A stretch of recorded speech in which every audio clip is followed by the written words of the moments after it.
Welcome to Main Street, the heart of Ann Arbor. It's a treasure trove of local cafes, restaurants, retail stores, and arts venues, as well as home to many of the nonprofit organizations who have worked with CTN over the years to advocate for their causes. If Main Street is Ann Arbor's heart, its many nonprofits are surely its soul. From entertainment and education to sustenance and support, nonprofits bring our community together and keep it alive and thriving.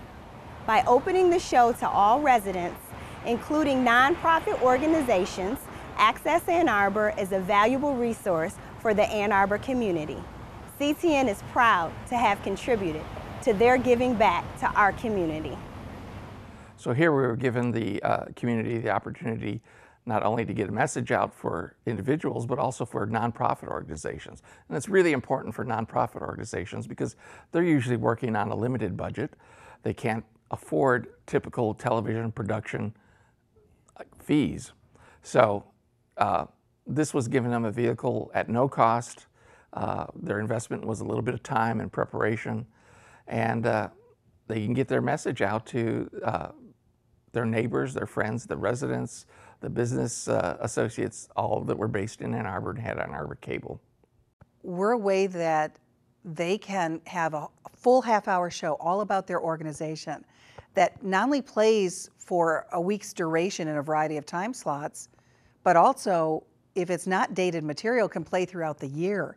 And we've heard anecdotally that people have gotten new members in organizations, they've been able to get secure funding, they've been able to get their message across thanks to Access Ann Arbor and having that awareness of it being on CTN. It would be really great, Denise, just to turn to you and ask you what the power of the purse means to you. When you're at the event, and I've been involved for the last several years, you're able to get a sense in that room of 150 women and how transformational those individuals have been in devoting both their time, talent, and treasure to making a difference in one individual's life or multiple individuals' life. And Richard was a married man with 2 small children. He had some illnesses, and he ended up losing his home.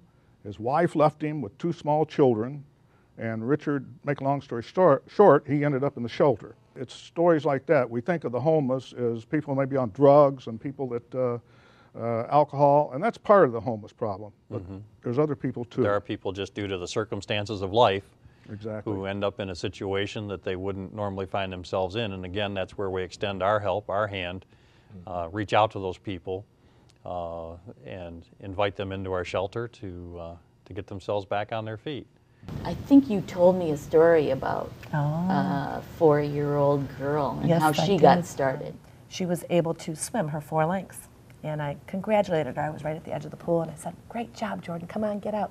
You did a great job. You raised $40. Boy, you really helped a lot of people." I said, "You need to get out now." I said, "Or your mom's gonna have to pay too much money."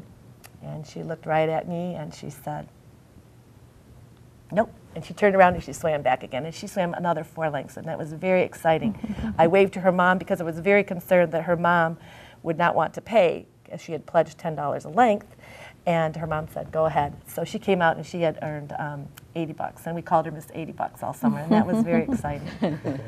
We have a tremendous amount of nonprofit organizations speak out and utilize this to talk about their mission.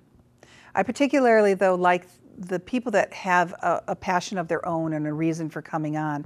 One of those is a woman who has Parkinson's disease. I'm Kathleen Russell. I'm the Congressional Coordinator for the Parkinson's Action Network here in Michigan. My guest, Jean Gaunt, and I have something in common. Each of us has Parkinson's disease. The kindness of strangers can be particularly important, be that some assistance in opening a door or being patient, as we in fact are in the checkout line, trying to pay for our grocery bill. When she comes in and she's talking about what it has done to her Parkinson's disease and what she hopes for the future with medical care, you know it's right from her heart, and you know it affects her personally. And it's very moving to watch that and to see that someone who has struggled with something in their own lives is able to talk about it and communicate with others through this method, through Access Ann Arbor, it's very touching. Here we are in front of CTN's new home on South Industrial, where we moved in 2008. One fact you may not know about Access Ann Arbor is that it started out as a live production from the CTN studio. However, it has since changed to live on tape. That means we usually tape from start to finish with no edits. But we also have taken the anxiety out of actually going live. Because of this, we are able to add an additional taping on Access Ann Arbor night. 2 shows are produced on each Thursday taping, one at 7 p.m. and one at 8 p.m. It takes about an hour to tape your half-hour production. From the first Access Ann Arbor to today, there have been more than 730 episodes of Access Ann Arbor telecast on CTN. Let's go in and take a look.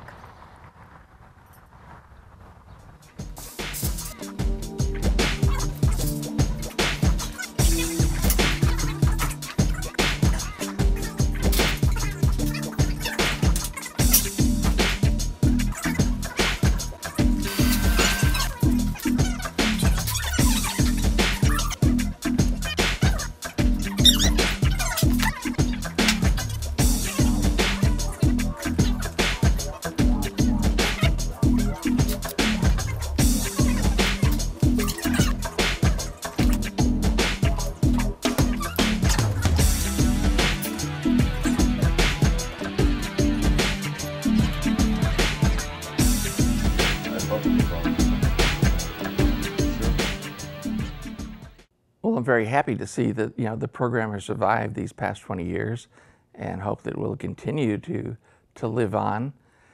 And I think it's really important that people in the community, everyday people, moms, dads, kids, uncles, grandmothers, all realize that this is a vehicle that's here for them to use.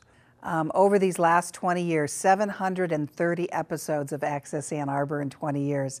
Truly is remarkable. It's a testament, I think, to the community. I think it's the best tool. Whoever came up with the concept, I think, was Ralph Selmron. And it just makes it so it's a really good learning environment for people that don't have the experience yet and want to do a show of their own, but they really get to know what it's going to take, For the next 20 years, whatever the community would like to see on Access Ann Arbor. And perhaps with new technologies, there'll be different ways of doing Access Ann Arbor in the future. But one thing will never change. It'll always be TV by Ann Arbor, for Ann Arbor. What do I hope for the future for Access Ann Arbor? All I can say is live long and prosper. We'll be hearing from Star Trek players.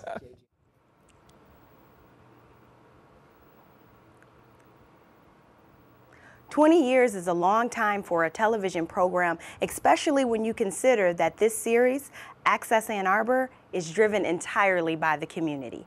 From the production to the content, Access Ann Arbor is all about the community. This is your resource, your opportunity to speak out. Access Ann Arbor is your show. Whether you want to attend the free CTN studio class so that you can crew on future Access Ann Arbor productions and help others, or you have a message you want to communicate by booking an Access Ann Arbor taping, CTN is here for you. In fact, CTN's programming is all about you, the Ann Arbor community. So thanks for sharing your ideas, your creativity, and your passion with us. We can't wait to see what the next 20 years of this community talk show, Access Ann Arbor, will bring to Ann Arbor's CTN.